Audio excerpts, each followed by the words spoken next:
यीशु मसीह भरोसा मेरा, तू ही सहारा है मेरा। मुश्किल समय में तू ही दिलासा, साथ रहेगा तू सदा। करुणा भलाई तेरी। आमेन, हालेलुया, प्रेज द लॉर्ड। आमेन, परमेश्वर सभी को आशीर्वाद दे। आपका स्वागत है परमेश्वर के महान उपस्थिति में। आमेन, इस अप्रैल महीने के दूसरे संडे के दिन आपका स्वागत है सभी का। आमेन, परमेश्वर ने अनुग्रह का समय को दिया है कि आज फिर एक बार जो है वो वीडियो के द्वारा जो है परमेश्वर का संदेश आप तक वो पहुंचाने का कार्य हो रहा है। आमेन, परमेश्वर पवित्र आत्मा हमें हम सभी को सहायता करे। आपने सरों को झुकाए। हम वचन में जाने से पहले मैं चाहता हूं कि हम सभी व्यक्ति अपने सरों को झुकाए परमेश्वर से प्रार्थना करें। मेरे महान परमेश्वर प्रभु यीशु मसीह के नाम से प्रभु आपके अनुग्रह के सिंहासन पर सम्मुख आते पिता प्रभु यीशु मसीह के नाम से परमेश्वर प्रेम पवित्र आत्मा हम सभी की अगुवाई कर, हम सभी को प्रभु मार्गदर्शन कर परमेश्वर, ताकि प्रभु आपकी सच्चाई को परमेश्वर हम भली भांति प्रभु हम जान सके परमेश्वर, और प्रभु हम प्रभु से सुनने वाले हैं परंतु प्रभु आपके वचन के अनुसार हम प्रभु चल सके पिता। हमें अनुग्रह दे परमेश्वर, हमें प्रभु दाहिने हाथ के द्वारा प्रभु तू प्रभु हमारी अगुवाई कर परमेश्वर। हम धन्यवाद स्तुति करते हैं परमेश्वर की तू प्रभु हमारा ओ परमेश्वर प्रभु अद्भुत और महान हो परमेश्वर प्रभु, प्यारा परमेश्वर प्रभु, तेरे समान परमेश्वर प्रभु कोई परमेश्वर इस संसार भर में कोई नहीं है परमेश्वर। हम धन्यवाद स्तुति करते हैं प्रभु कि हम आपके हाथों की रचना है परमेश्वर। हम धन्यवाद स्तुति करते हैं प्रभु यीशु मसीह के नाम से प्रभु प्रार्थना करते हैं। आमीन, आमीन, आमीन। सो प्रभु की स्तुति हो। आमीन। सो आज का वचन जो है बहुत ही महत्वपूर्ण का वचन है, और वो वचन इस रीति से है कि परमेश्वर ने जो है परमेश्वर ने इजरायली जाति को परमेश्वर ने अपने लिए उसे चुना। आमीन। इजरायली जाति वो परमेश्वर के चुनी हुई जाति, और परमेश्वर एक निज वो प्रजा दी। आमीन। जिस जाति से वो जिस प्रजा से परमेश्वर वो बेहद रीति से वो प्यार करता था, वो परमेश्वर उनको जो है वो परमेश्वर को वो बचाना चाहता था, उन्हें वो आशीर्वाद को देना चाहता था। जबकि वो इजरायली जाति जो है परमेश्वर ने जैसे वादे अब्राहम से किया था, उस वादे के अनुसार यह जाति उत्पन्न हुई थी, और परमेश्वर जो है उन्हें वो आशीर्वाद का वह देश देना चाहता है, वह आशीर्वाद वो भरपूरी वो उन्नति को देना चाहता है। और इसीलिए बाइबल का वचन कहता है कि जिस समय में इजरायली लोग जो मिस्र देश की बंधुआई में वह दुख और तकलीफ में थे, और जो दुख और तकलीफ में वह कठिनाई में उस समय बिताने पर वो परमेश्वर की दुहाई देने लगे, परमेश्वर से प्रार्थना करने लगे। और बाइबल का वचन कहता है कि परमेश्वर उनकी प्रार्थना की और उन्हें परमेश्वर ने कान लगाया, और परमेश्वर ने मिस्र देश में से इजरायलियों को छुड़ाने के लिए परमेश्वर ने एक व्यक्ति को भेजा जिसका नाम था मूसा। और मूसा के द्वारा जो है परमेश्वर ने सारी इजरायली जाति को जो है वो मिस्र देश की गुलामी में से उनको छुड़ाया, उनको बाहर लेकर आया, और परमेश्वर उनको ऐसे देश की ओर लेकर जा रहा है जो दूध और मधु की धाराएं देश, जिसमें दूध और मधु की धाराएं बहती है, जो आशीर्वाद का देश है। आमीन। सो शास्त्र का वचन कहता है कि परमेश्वर वो इजरायलियों के साथ में था। वो रात में जो उनके साथ में वहां के खंबे में, और दिन में वह बादल में होकर उनकी अगुवाई करता था। बाइबल का वचन कहता है कि 40 वर्ष परमेश्वर वह इजराइल लोगों को वह लेकर चला। न तो उनके कपड़े पुराने हुए, न तो उनके चप्पल उनके पैर के वह चप्पल वो कम हो गए। परमेश्वर ने उनको जंगल में उनको खाना खिलाया, उनको मन्ना खिलाया, वो पत्थर में से उनको पानी पिलाया। हर एक शत्रु से परमेश्वर को छुड़ाता रहा। यहां तक कि बाइबल का वचन कहता है, पहला शमूएल 7वें अध्याय में बाइबल का वचन कहता है 10 वचन में, जिस समय शमूएल होम बलि को चढ़ा रहा था, उस समय पलिश्ती इस्राएल के संग युद्ध करने के लिए निकट आ गए। फलिस्ती लोग इस्राएलियों के संग वह युद्ध करने के लिए निकट आ गए। पहला शमूएल 7 अध्याय 10 और 11 वचन 10 वचन में लिखा है, आमीन। और तब उसी दिन यहोवा ने फलिस्ती के ऊपर बादल को बड़े कड़क के साथ गरजा कर उन्हें घबरा दिया। क्या लिखा है बाइबल का वचन कि जब फलिस्ती ने इस्राएली के ऊपर हमला किया, उसी समय परमेश्वर ने, बाइबल का वचन कहता है, परमेश्वर ने बादल को ऊपर से बादल को बड़े कड़क के साथ गरजा कर उस सारे फलिस्ती को उनको घबरा दिया, आमीन। और वे इस्राएलियों से वो हार गए। सो बाइबल का वचन कहता है कि परमेश्वर उनको वो बार बार उनको छुड़ाता रहा, उनको बचाता रहा, उनको विजय देता रहा। और परमेश्वर वो अपने लोगों से इतना बेहद रीति से वो प्यार करता है कि उनको बचाना चाहता है, और वो आगे के लिए, आगे के जीवन के लिए भी वो उनकी अगुवाई करना चाहता है। परंतु इस वचन में जो है सबसे महत्वपूर्ण की बात इस जगह पर, और वो बात यह है कि पहला शमूएल 7 अध्याय में, उस जगह पर जो है पहला शमूएल 8 अध्याय में, और वहां पर 6 से लेकर हम 9 वचन में हम देखते हैं कि उस जगह पर जो है वह सारी इस्राएली लोग वह शमूएल नबी के पास आकर वो कहते हैं कि हमें औरों के समान हमें भी राजा चाहिए। वो शमूएल नबी से वो कहते हैं, सारे इस्राएली लोग, कि हमें औरों के समान हमें भी राजा चाहिए। और यह बात शमूएल नबी को जो है काफी बुरी लगी उनकी, और वो परमेश्वर से यहोवा परमेश्वर से प्रार्थना करने चला गया। सो बाइबल का वचन कहता है कि इस जगह पर वचन कहता है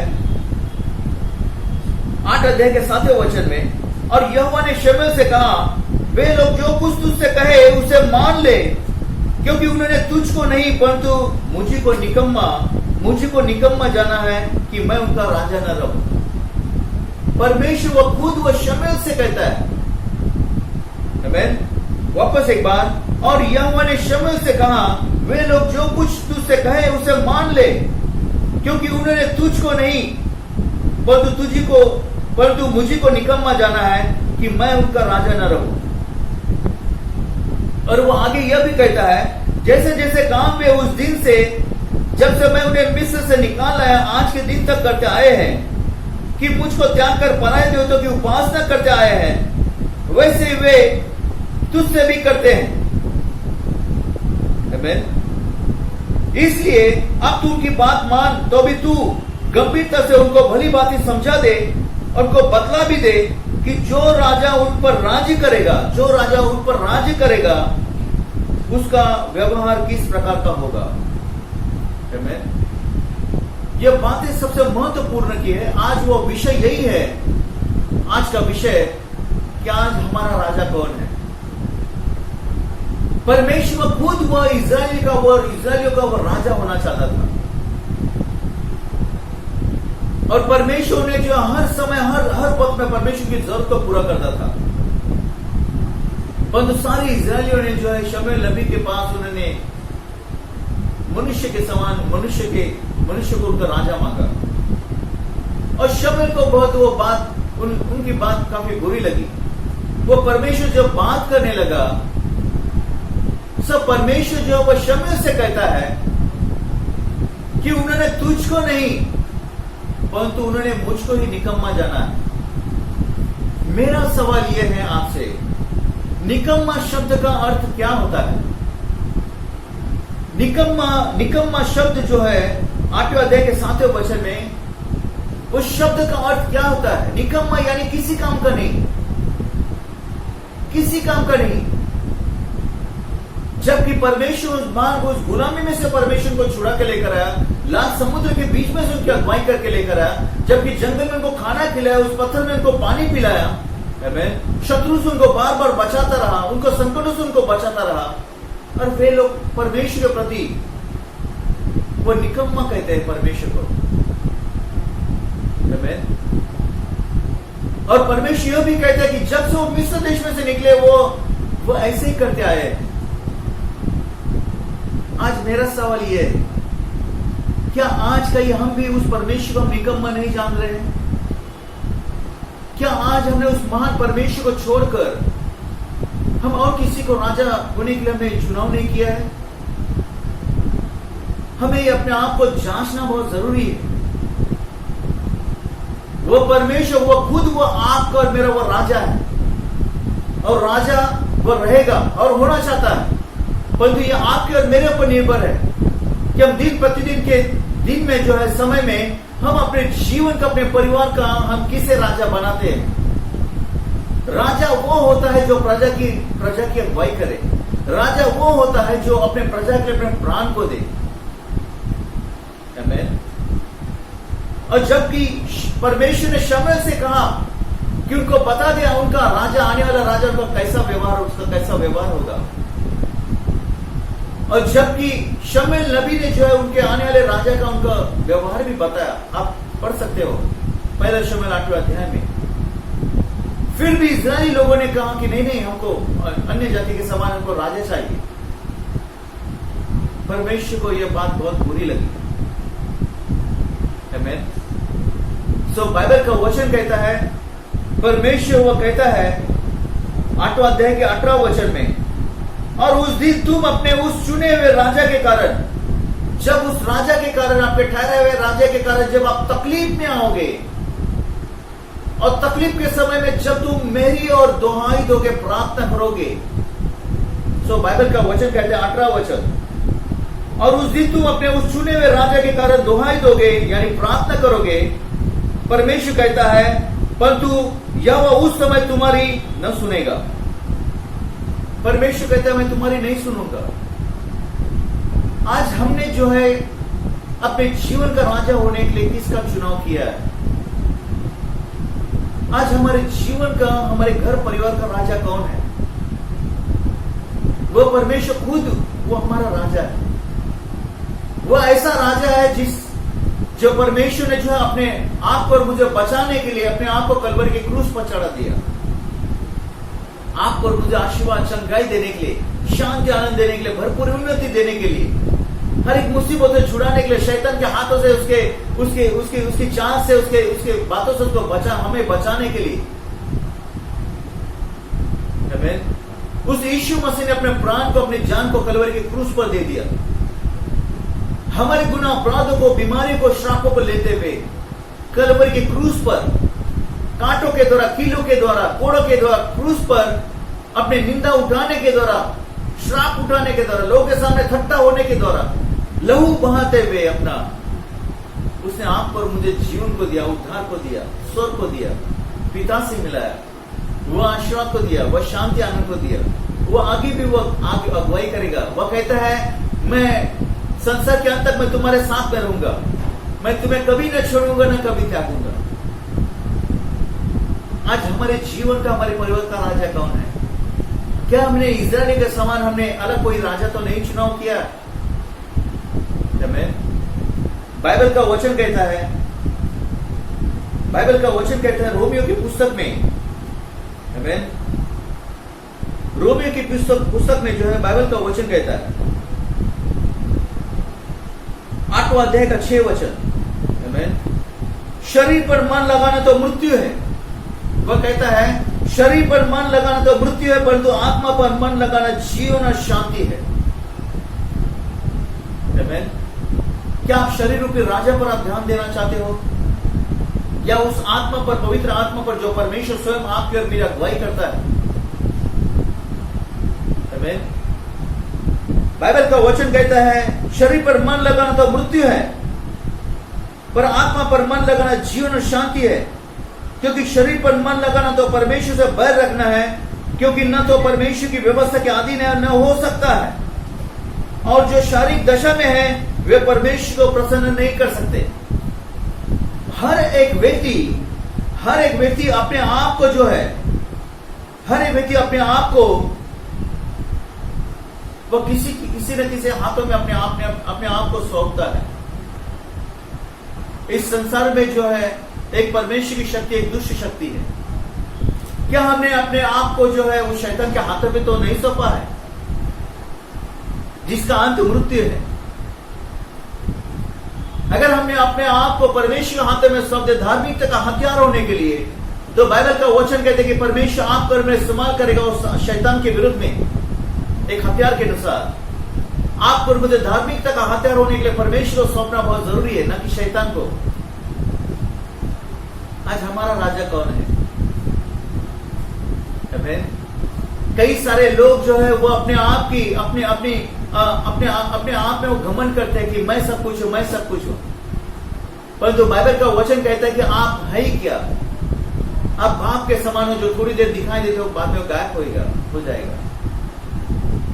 कोई व्यक्ति दूसरे व्यक्ति पर वो भरोसा रखते हैं, परंतु हर एक व्यक्ति की अपनी सीमाएं होती है। इस सारे संसार में, सारे भूमंडल में अगर विश्वास अगर कोई धर्मी परमेश्वर है तो वो महान अद्भुत परमेश्वर यीशु मसीह है। हालेलुया। पवित्र आत्मा मुझे यह बात बताता है कि यूहन्ना के पुस्तक में लिखा हुआ है, आमीन। यूहन्ना के पुस्तक में यहां पर यूहन्ना 19 अध्याय में लिखा हुआ है, 19 अध्याय में उस जगह पर जो है यीशु मसीह को पिलातुस या सारे यहूदी लोगों ने जो है यीशु मसीह को ईर्ष्या और जलन के कारण उनको बंदीगृह में उसको डाल दिया। आमीन। उस समय के शास्त्री, उस समय के याजक लोगों ने, क्योंकि प्रभु यीशु मसीह संसार में आया, वो भला कार्य करता हुआ आया, वो परमेश्वर का मार्ग बताने आया, वो चंगाई को देने आया, वो छुटकारा देने के लिए आया। परंतु उसी यीशु मसीह को जो बचाने आया था, उसी यीशु मसीह को उन्होंने पकड़वा के दिया। और जिस समय में पिलातुस राजा उस फसह के समय में किसी एक व्यक्ति को तैयार उसको छोड़ने का उसको अधिकार रखता था, चाहे वो कोई भी गुनहगार क्यों न हो। और उसी समय में जो पिलातुस ने उस सारे शास्त्रियों से, याजकों से कहा कि मैं तुम्हारे लिए क्या करूं? तुम्हारे रीति के अनुसार मैं किसको छोड़ू? क्या मैं तुम्हारे यहूदियों के राजा को छोड़ू? परंतु उन्होंने सारे के सारे लोगों ने उन्होंने कहा कि नहीं, हमारे लिए बरअब्बा को छोड़ो। वो बरअब्बा उस समय में एक हत्यारा था, वो डाकू था। और पिलातुस ने उनको पूछा कि फिर मैं तुम्हारे राजा का क्या करूं? उन्होंने कहा कि उसको कलवरी के क्रूस पर चढ़ाओ।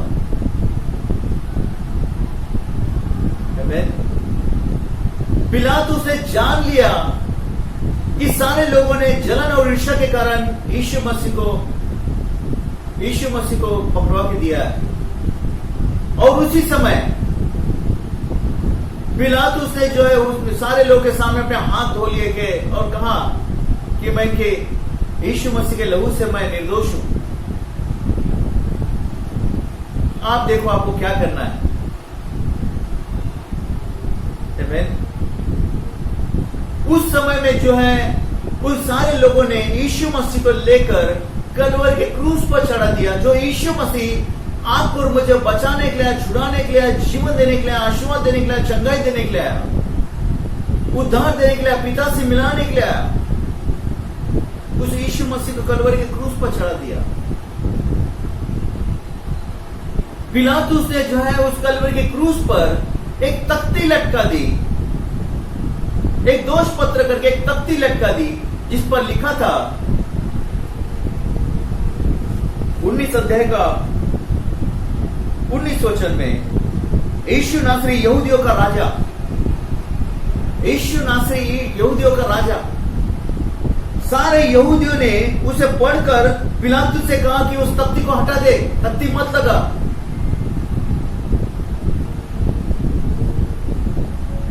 पिलातुस ने सारे यहूदियों से कहा,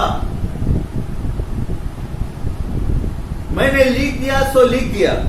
उसका 22वें वचन में पिलातुस ने उत्तर दिया, मैंने जो लिख दिया वो लिख दिया। क्योंकि पिलातुस ये जानता था कि यीशु मसीह यह निर्दोष है, यीशु मसीह वह सच्चा परमेश्वर है। आमीन। परंतु जिन जातियों को बचाने के लिए यीशु मसीह जो मार्ग बताने के लिए उन लोगों ने नहीं जाना। हालेलुया। क्या आज हमारे जीवन में कभी कहीं हम इस रीति से गलती तो नहीं कर रहे यहूदियों के समान? हमें यीशु मसीह जो जीवन जो राजा है उसका इनकार करते हुए बराबर हम गलत का कभी चुनाव तो नहीं कर रहे? अपने आप को जांच कर देखें, ये गलती कभी ना करें। अपने आप को धार्मिकता हथियार होने के लिए परमेश्वर के हाथों में सौंप दो। वही जीवन, वही मार्ग, सत्य और जीवन है। उसको छोड़ इस सारे संसार भर में कोई भी नहीं है। शैतान धूर्त और चालाक है, शैतान की चालाकी में कभी मत आओ। परमेश्वर सच्चाई को जानने की कोशिश करो। परमेश्वर आज इस समय में भी परमेश्वर आपसे और मुझसे बहुत प्यार करता है, बहुत प्यार करता है। और उस प्यार के कारण वह परमेश्वर आपको और मुझे छुड़ाना चाहता है, बचाना चाहता है, वो आगे अगुवाई भी करना चाहता है। पर निर्भर यह करता है कि क्या आज आपके जीवन का राजा होने के लिए आप किसका चुनाव करते हैं।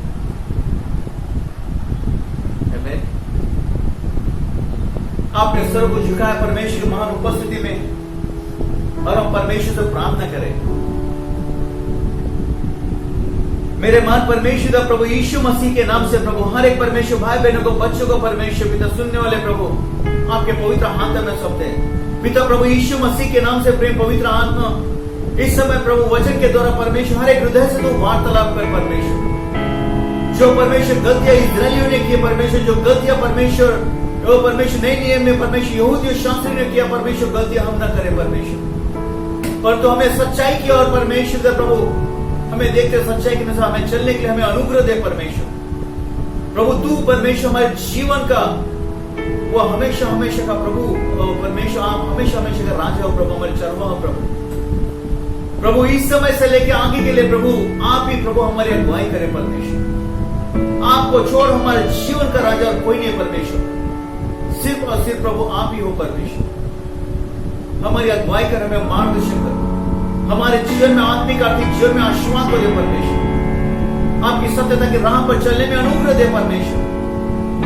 हम सभी की जीवन के आपके नाम की महिमा, आपके नाम का गौरव होने दो प्रभु।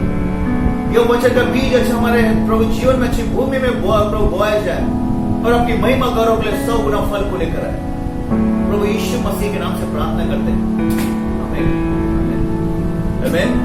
सो परमेश्वर सभी को आशीर्वाद को दे, आमीन। सो आने वाले संडे के लिए वापस दोबारा हम वीडियो के द्वारा ही हम वचन को देखेंगे सुबह 11 बजे। सारे भाई बहनों से निवेदन है कि सुबह 11 बजे आप जरूर अपना चैनल को, अपना वीडियो को ऑन करें ताकि परमेश्वर के वचन को, संदेश को प्राप्त कर सके। आने वाले समय में जो हफ्ते भर में हम जरूर आप तक आपके घर पर आने के लिए प्रयास करेंगे ताकि हम छोटी सी प्रार्थना करते हुए, वचन को देखते हुए वह सारे दान दशांश को, पवित्र भेंट को हम ले सके। अगर हम किसी के घर पर नहीं पहुंच सके तो कृपा करके आप जरूर हमको फोन करें ताकि हम सभी की अगुवाई आप तक हम पहुंच सके। और मैं आप सभी के लिए, मैं चंगाई के लिए मैं प्रार्थना करता हूँ। जो भी कोई बीमार है वो अपने हाथों को इस रीति से करे, अपने परिवार में तो इस रीति से करे। हम चंगाई के लिए प्रार्थना करेंगे। जैसे यह समय भी चल रहा है वह बीमारी का, कोरोना का बीमारी, मैं सारे भाई बहनों से मैं निवेदन करता हूँ कि कोई व्यक्ति डरे नहीं। कोई बीमारी से सिर्फ डर रखना है, वो परमेश्वर का ही डर रखना है जो परमेश्वर आपको और मुझे छुड़ाता है, बचाता है। आपने सर को झुकाया। मेरे महान परमेश्वर प्रभु यीशु मसीह के नाम से हर एक प्रभु भाई बहनों को, बच्चों को प्रभु आपके पवित्र हाथ में सौंपता हूं परमेश्वर। प्रभु इस लॉकडाउन के समय में परमेश्वर, इस महाबीमारी के समय परमेश्वर, एक व्यक्ति भाई बहनों की प्रभु तू सुरक्षा कर, प्रभु अगुवाई कर परमेश्वर। हर एक संकट, हर एक मुसीबतों से परमेश्वर, एक प्रकार की बीमारी से परमेश्वर, घुटनों के दर्द से परमेश्वर, हर एक जोर से, बुखार से परमेश्वर पिता ओ प्रभु परमेश्वर हर एक को छुड़ा परमेश्वर। ओ परमेश्वर प्रभु हर एक बीमारी को प्रभु दांतते परमेश्वर, बुखार को कमजोर करने वाले आत्मा को दांतते प्रभु जी प्रभु यीशु मसीह के नाम से जीवन में से निकल जाए परमेश्वर। आपका जीवटा सामर्थ प्रभु हर एक जीवन में छुटकारा, चंगाई का कार्य करे प्रभु यीशु मसीह के नाम से परमेश्वर। आपके नाम की महिमा और आपके नाम का गौरव होने दो प्रभु।